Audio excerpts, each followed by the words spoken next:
하나님의 말씀은 신명기 17장 16절에서 20절의 말씀입니다. 왕된 자는 말을 많이 두지 말 것이요 말을 많이 얻으려고 그 백성을 애굽으로 돌아가게 말 것이니 이는 여호와께서 내게 이르시기를 너희가 이후에는 그 길로 다시 돌아가지 말 것이라 하셨음이며 아내를 많이 두어서 그 마음이 미혹되게 말 것이며 은금을 자기를 위하여 많이 쌓지 말 것이니라. 그가 왕위에 오르거든 레위 사람 제사장 앞에 보관한 이 율법서를 등사하여 평생에 자기 옆에 두고 읽어서 그 하나님 여호와 경외하기를 배우며 이 율법의 모든 말과 이 규례를 지켜 행할 것이라. 다 같이 읽으시겠습니다.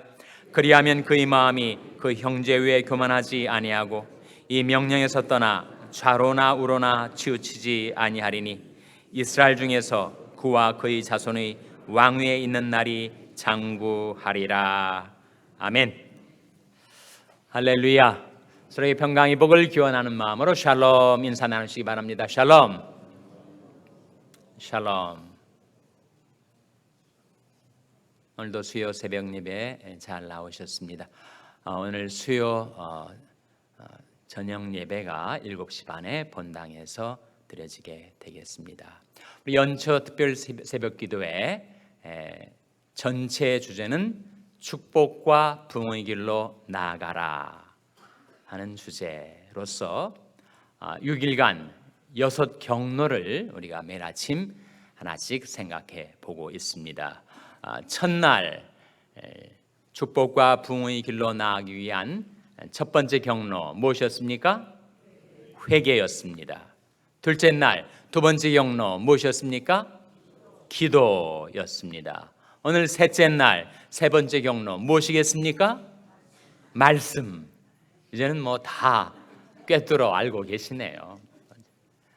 제가 따로 말씀을 드리지 않아도 이미 다 파악하고 계신 것 같습니다. 우리가 불렀던 찬송이나 이 본문의 말씀을 통해서 미뤄볼 때 말씀이 축복과 부흥의 길로 나아가기 위한 경로지, 그렇게 여러분이 발견하셨을 거예요. 자, 16절 말씀 다시 한번 같이 읽겠습니다. 16절 말씀 시작. 왕된 자는 말을 많이 두지 말 것이요 말을 많이 얻으려고 그 백성을 애굽으로 돌아가게 말 것이니 이는 여호와께서 내게 이르시기를 너희가 이후에는 그 길로 다시 돌아가지 말 것이라 하셨음이며. 누구에 관하여 누구에 대하여 하시는 말씀입니까? 이스라엘 중에서 어떠한 자에게? 왕된 자에게. 이 왕된 자에게 하시는 말씀이 나랑 무슨 상관이 있는가? 더군다나 모세오경의 이 말씀은 지금부터 3,500년 전의 문헌인데 그 까마득한 옛 고대에 더군다나 일반 평민도 아니고 나와 다른 왕에게 하신 말씀이 지금 21세기를 살아가는 나와 무슨 상관이 있는가? 그렇게 우리가 생각을 한다면 우리는 말씀을 통해서 은혜를 받지 못합니다. 존 벵겔이라는 탁월한 주석가가 그런 말을 했어요. 당신 자신을 성경의 모든 본문에 적용하시오. 그리고 성경의 모든 본문을 당신 자신에게 적용하시오. 의미심장한 말 아닙니까? 우리 하나님의 말씀을 통해서 우리가 은혜를 받고 유익을 얻으려면 성경의 모든 본문에다가 나 자신을 적용해야 하고 그리고 성경의 모든 본문을 내게 적용해야 한다는 거예요. 그래서 이 말씀을 그 고대 이스라엘 한 왕에게 주어진 말씀으로가 아니라 오늘을 살고 있는 내게 해주시는 하나님의 말씀으로 그 말씀을 받아들일 때 그 말씀이 내게 유익이 되고 은혜가 된다 하는 겁니다. 특별히 왕된 자가 상징하는 것은 그 인생이 잘 나가는 사람, 직장인이라면 직장에서 승진을 거듭하는 사람, 사업을 하는 사람이라면 사업이 일치월장 계속해서 확장되는 사람, 자식들을 위해서 기도하는 사람이라면 자식들이 제때 대학을 졸업하고 취직을 하고 정년기에 도달하면 결혼을 하고 결혼을 하면 아이를 낳고 뭔가 인생이 잘 풀리는 사람. 나도 이전에는 고전을 면치 못했는데 요즘 뭔가 좀 득의하고 계획한 대로 마음먹은 대로 잘 일이 이루어지는 것 같은 사람, 바로 그 사람에게 주어지는 메시지. 그 인생이 잘 나가는 사람은 세 가지를 조심하라. 첫째로, 말을 많이 두려워하지 말라. 이 말은 홀수를 말합니다. 고대의 말은 병력이지요. 왕에게 있어서 많은 마병을 거느린다 하는 것은 그 왕위를 경고해 줄 수 있는 권세를 확보하는 것으로 여겨졌다는 것입니다. 그래서 이 말씀은 우리 인생이 잘 나갈 때 그때 정신 바짝 차리고 긴장하고 조심해야 되는데, 그렇지 않으면 내가 이 세 가지 욕망에 사로잡히게 된다. 첫째는 권세욕, 말을 많이 두어서 내 흔들리는 나의 인생을 한번 견고하게 만들고 안전보장을 내가 한번 확보해야 되겠다라고 하는 유혹, 그런 욕망에 휘둘릴 수가 있다. 첫 번째는 권세욕입니다. 두 번째는 뭐예요? 두 번째는 바로 유욕입니다. 17절 말씀에 아내를 많이 두어서 그 마음이 미혹되게 말 것이며, 재물이 많아지고 그리고 사업이 번창을 해서 이 다음에는 무엇으로 내 마음을 만족해 할까? 유욕으로, 여자로, 성적인 쾌락으로 자신을 만족하려는 유혹에 휘둘릴 수가 있다는 거예요. 조심하라 하는 거예요. 세 번째는 무엇입니까? 무력이죠. 무력. 은금을 자기를 위하여 많이 쌓지 말 것이니라. 그 세 가지가 고대의 왕이든 오늘 사는 나에게든 항상 인간이면 다가오는 무서운 유혹입니다. 우리가 경계하고 대비해야 될 세 가지 유혹, 권세욕과 유욕과 무력의 유혹을 조심하라. 결코 그것이 안전 보장을 가져다 주지도 못하며 만족과 기쁨도 가져다 주지 못할 것이다. 우리 안전 보장은 하나님이시죠.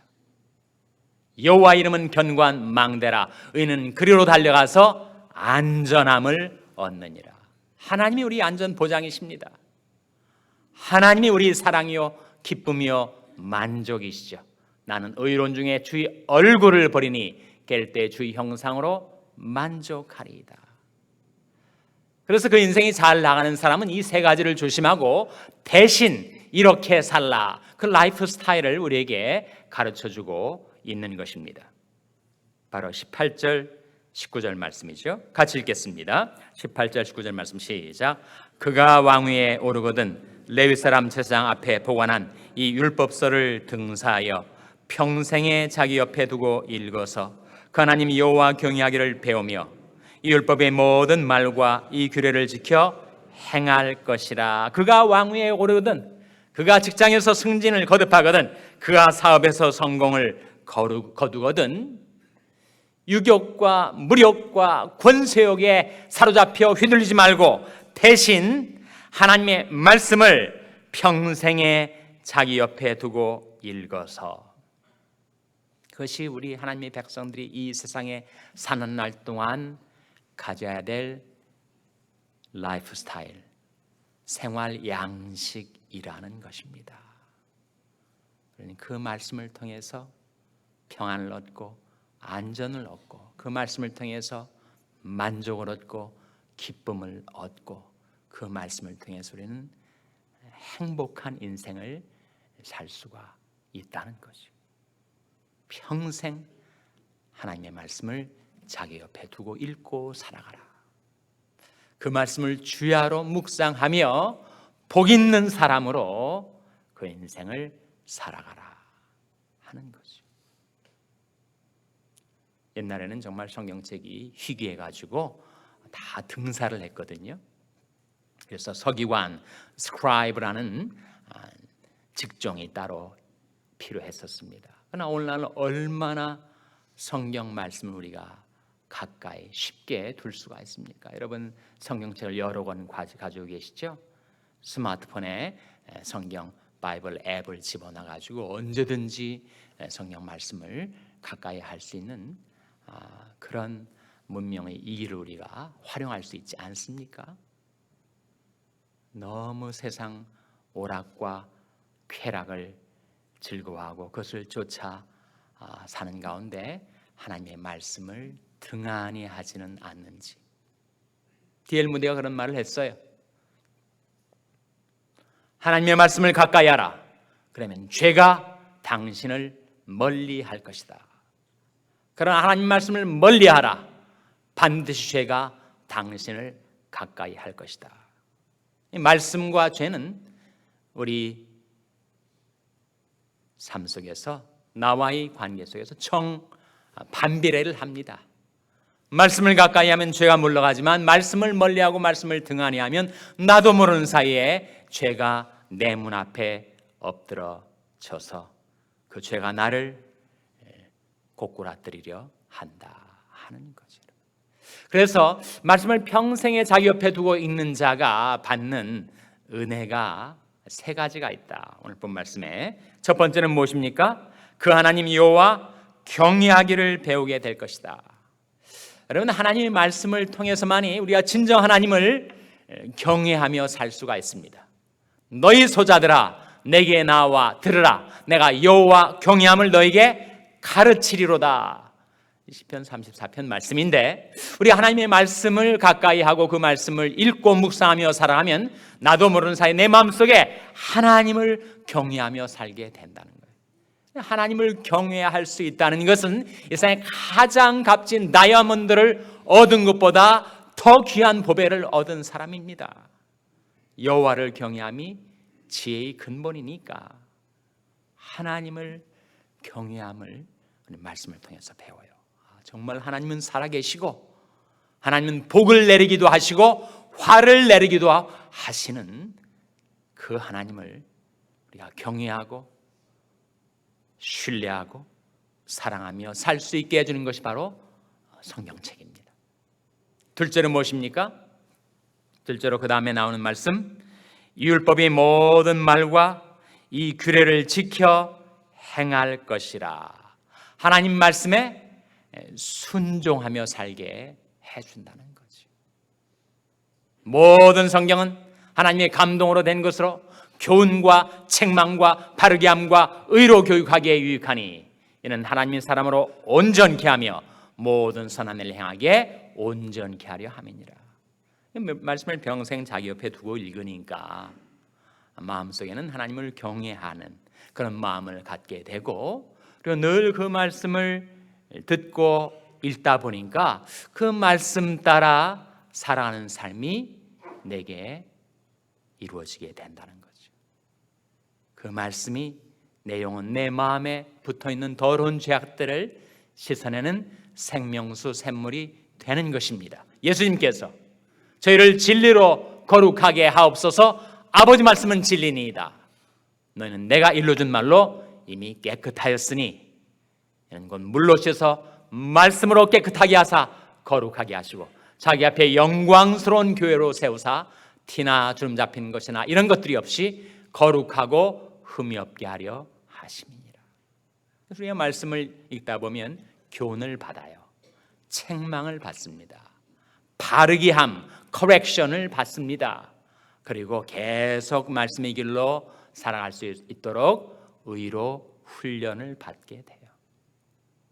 얼마나 그 말씀이 우리에게 귀중한 은혜를 베풀어 주는지. 세 번째는 무엇입니까? 세 번째는 20절 말씀에 그리하면 그의 마음이 그 형제 위에 어떻게 되지 않는다고요? 교만하지 않게 된다.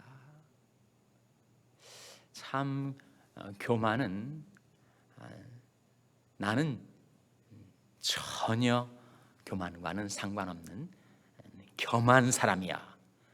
당신보다 내가 훨씬 더 겸손해. 그런 말이 성립 가능합니까? 누구에게나 교만의 유혹, 교만의 위험은 항상 도사리고 있습니다. 내가 내 마음을 자꾸 낮추려고 해도 여러분, 바람이 꽉 차 있는 공을 물속에 아무리 쳐 넣으려고 해도 계속 솟아오르지 않아요? 인간의 마음이 교만이 그와 같다는 겁니다. 아무리 내 의지력으로 내 마음을 통제하고 나의 교만을 내리누르려고 해도 계속 아무것도 아닌, 전혀 교만해질 이유가 없이 내 마음이 자고해지기 쉬운 것이 인간의 마음의 특성입니다. 왜 그렇게 되었는가? 마귀의 유혹을 받은 인류의 시조가 처음 범죄할 때 하나님과 같이 되려 하다가 그들이 타락을 했어요.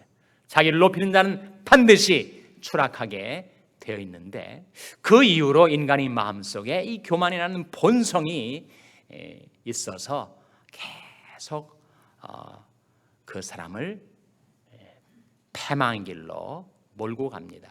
왜 그렇습니까? 교만은 패망의 선봉이기 때문에.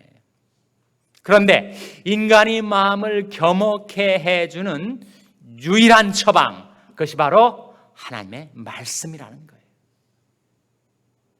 그 말씀은 거울처럼 내 마음, 내 인격, 나라는 인간의 실상을 속속들이 보여줘서 내가 이런 자구나, 이런 존재구나, 내가 자랑하고 교만했던 것들이 얼마나 헛것인가를 깨우쳐줍니다. 갈라디아서 6장 3절 말씀에 사람이 아무것도 되지 못하고 된 줄로 생각하면 스스로 속임이니라.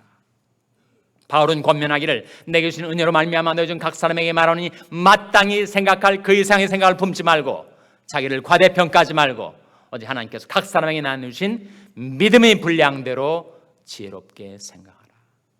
그래서 겸손은 자기를 아는 것입니다. 자기 실상을 아는 것, 자기 죄성을 아는 것, 자기 교만을 아는 것, 나는 할 수 없는 죄인이라는 것을 깨닫게 되는 데서 겸손이 출발이 있죠. 그런데 이 말씀대로 오직 하나님의 말씀만이 우리로 하여금 나의 마음을 내 형제 위에 교만케 되지 않게 해줍니다. 내가 직장에서 승진하는 것, 내가 사업에서 번창하는 것, 내가 인생에서 득의하고 내가 잘 나가고 있는 것, 이게 내 형제보다 내가 잘나서가 아니라 하나님께서 나 같은 죄인도 불쌍히 여기셔서 베풀어 주신 은혜와 축복으로 된 거지. 그 깨달음을 갖게 해주는 것이 하나님의 말씀이라는 거예요. 그래서 그 결과 어떻게 된다고요? 20절 하반절에 이스라엘 중에서 그와 그의 자손이 왕위에 있는 날이 어떠하리라 그랬습니까? 장구하리라. 그러니까 세상의 험한 것들로 인해서 그렇게 자고해지고 교만해져서 패망의 길로 다시 떨어지지 않고 그와 그의 자손의 왕위에 있는 날이, 다른 말로 우리에게 해당되는 말로 표현하자면 하나님이 축복 속에 사는 날이 장구하리라. 그게 우리가 바라는 거 아니에요? 일시적으로 일확천금했다가 그 다음날 오늘 대박을 터뜨리고 내일 쪽박을 차는 것이 무슨 축복입니까? 나를 사랑하는 자들이 나의 사랑을 입으며 나를 간절히 찾는 자가 나를 만날 것이니라. 부귀가 내게 있고 장구한 재물과 의도 그러하니라. 재물도 장구해야지 오늘 들어왔다가 내일 사라져버리는 그런 재물이 무슨 축복이겠어요? 누가 그러한 축복을 받아 누리게 된다고요? 하나님의 말씀을 평생에 자기 옆에 두고 읽어서 그 하나님 여호와 경외하기를 배우고 하나님 말씀에 즐거이 순종하고 그 마음이 형제 위에 교만해지지 않은 사람, 그 사람은 그 사람뿐만 아니라 그와 그의 자손의 하나님이 축복 속에 사는 날이 장구하게 될 것이다. 새해를 맞아서 제가 어떻게 하면 하나님의 말씀을 평생에 자기 옆에 두고 읽으며 살아갈 수 있는가를 사자성어에 담아서 이것은 좀 새해 아침에 기억해 두십시오. 사자성어 기억하십니까? 무엇입니까? 바로 시오자밀이죠. 시오자밀이 무슨 뜻이라고요? 하루에 시편을 5편을 읽고 하루에 잠언을 1장을 읽고. 그러면 1년에 시편과 잠언을 몇 회독, 몇 독을 할 수 있다고요? 12독을 할 수 있습니다. 시오자밀 누구나 실행할 수 있어요. 아무리 사업에 분주한 사람이 있다 할지라도 누구나 실행할 수 있습니다. 하루에 30분 투자하면 실천 가능한 계획입니다. 시오자밀. 오늘이 며칠이죠? 1월 6일. 그러니까 시편 몇 편 읽으셔야 됩니까? 계산이 잘 안 되시겠지만 오늘 읽으실 시편은 시편 26편부터 30편이에요. 하루에 5편씩 하면 한 달 30일에 날짜마다 딱 읽을 분량이 정해져 있습니다. 잠언은 몇 장 읽으셔야 돼요? 잠언 6장 읽으시는 거죠. 어제 못 읽으셨으면 과거는 묻지 마세요. 오늘 읽으실 분량의 시편과 잠언을 그렇게 읽어요. 그것이 여러분의 신앙생활 말씀 분량에 있어서의 기본입니다. 기본. 그 기본은 지켜야 우리가 새 하나님의 은총과 축복 속에 살아갈 수가 있을 것입니다. 이스라엘 왕에게 주어진 그 말씀이 오늘 사는 나에게 주신 하나님 말씀으로 받아서 저와 여러분이 하나님의 말씀을 사랑하고 즐거워하여 평생에 그 말씀을 자기 옆에 두고 읽는 그런 라이프 스타일, 그런 삶의 방식으로 살아가게 되시기를 주님의 이름으로 축원합니다. 기도하시겠습니다. 오늘 말씀 기억하며 하나님, 저희들이 말씀 묵상을 통하여 평생에 그 말씀을 자기 옆에 두고 읽어서 저희와 저희 자손들의 하나님의 축복 속에 사는 날이 장구하게 하여 주시옵소서. 기도하시기 바랍니다. 우리 자녀들 위해서 기도할 때 하나님의 말씀을 저희 자녀들이 깨달아서 하나님을 경외하고 말씀에 순종하고 겸손한 자녀들 되어서 하나님의 은총과 축복을 받아드는 저희 자녀들 되게 해달라고 기도하시기 바랍니다. 병상에 약한 지체들을 위해서 기도해 주시기를 바랍니다. 하나님이 긍휼과 권능의 손으로 소생시켜 주시고 하나님께 나와 영광 돌릴 수 있게 해달라고 기도해 주시기 바랍니다. 우리 샬롬교회를 위해서 기도할 때 하나님의 샬롬교회가 하나님의 말씀을 사랑하고 그 말씀을 따라 행하는 교회가 되게 해달라고 기도해 주시기 바랍니다. 여러분의 생업을 위해서 기도하시고 코인하냐 손계 박종희 목사님을 위해서 기도해 주시기 바랍니다. 하나님이 아침에 하나님 앞에 나온 저희들을 성령과 말씀으로 충만케 하여 주시옵소서. 이런 제목들로 우리 합심해서 기도하겠습니다.